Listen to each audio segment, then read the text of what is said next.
मेरा जल रहा है, आग लगी है सीने में, भूखमरा सब व्यस्त हैं खून गरीब का पीने में। राम मंदिर या बाबरी का पक्ष नहीं मैं लाई हूँ, घायल भारत चीख रहा है, चीख सुनाने आई हूँ। परम आदरणीय प्रधानाचार्य और एवं मेरे शिक्षकगण एवं मेरे प्यारे साथियों, सुप्रभात। मेरा नाम ज्योति है, मैं कक्षा 9वीं की छात्रा हूँ। आज मैं आप सभी के साथ अपने विचार प्रस्तुत करना चाहती हूँ। महोदय, दर्द हद से तब गुजरने लगता है जब मेरी आंखों के सामने ताज, पुलवामा, छत्तीसगढ़ में शहीद हुए जवानों के 7 टुकड़े, रेत के टिल्लों से ऊपर जाकर लाशों के ढेर और कश्मीर की खून से सनी लाल रंग की सड़कों के दृश्य सामने आते हैं। उस पर मेरे प्रतिपक्ष महोदय का कहना है कि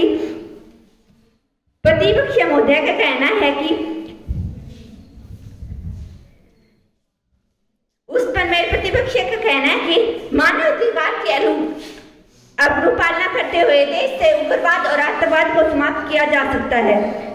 महोदय, अब तो हमारा तिरंगा झंडा भी हमसे पूछने लगा है कि क्या बात है भारत, आजकल फहराने से ज्यादा मैं कफन में दफनाने के क्यों काम आ रहा हूँ। महोदय, हृदय तो उस दिन फट गया था जब बूढ़ी माँ अपने बेटे के चित्रों को देखकर बोली कि साहब, आप तो वर्दी में 1 इंच भी कम नहीं लेते, भला मैं आधा शरीर कैसे ले लूं। आज इन मानवाधिकारों के कारण इन आतंकियों की पगलों की नाकफनी हंसती है और शहीद हुए हमारे जवानों की आंगन की सुलझी होती है। जब एक विधवा की वेदना चीख चीख के ये कहती है, प्यार भी भरपूर गया, मांग का सिंदूर गया, नन्हे ननिहालों की लंगोटियां चली गई, छोटी छोटी बेटियों की चोटियां चली गई और आपके लिए तो एक आदमी मरा था, मेरे घर की तो रोटियां ही चलेगी। महोदय, किसी भी युद्ध को जीतने के लिए पहल करना आवश्यक है, क्योंकि इतिहास गवाह है पहल करके बड़े बड़े युद्धों के परिणाम बदल दिए गए हैं।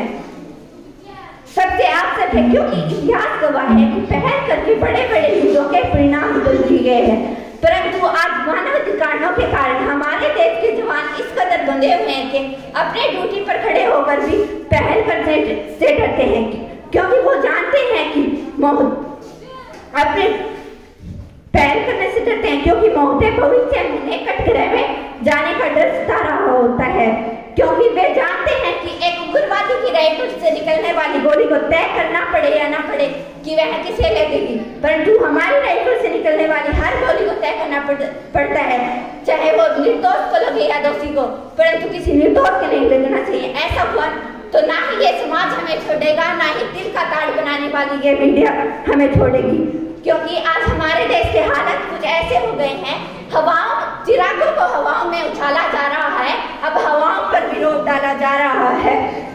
अरे हमें तो बुनियाद है आंतरिक सुरक्षा की, और आज हमें ही नौकरी से निकाला जा रहा है। जब पुलवामा में 5 जवान शहीद हुए, छत्तीसगढ़ में 76 जवान शहीद हुए, तो कोई भी मानवाधिकार हमारे पक्ष में आकर खड़ा नहीं हुआ, परंतु जब JNU विश्वविद्यालय में एक देशद्रोही द्वारा भारत तेरे टुकड़े होंगे अफजल हमसरी बंदा है, ऐसे देशद्रोही नारे लिखते हैं, तो सारे मानवाधिकार उसके पक्ष में आकर खड़े हो जाते हैं। तुम एक अफजल को मारोगे, हर घर से अफजल निकलेगा। तभी तो क्या कहा था उस देशद्रोही ने, तुम एक अफजल को मारोगे, हर घर से अफजल निकलेगा।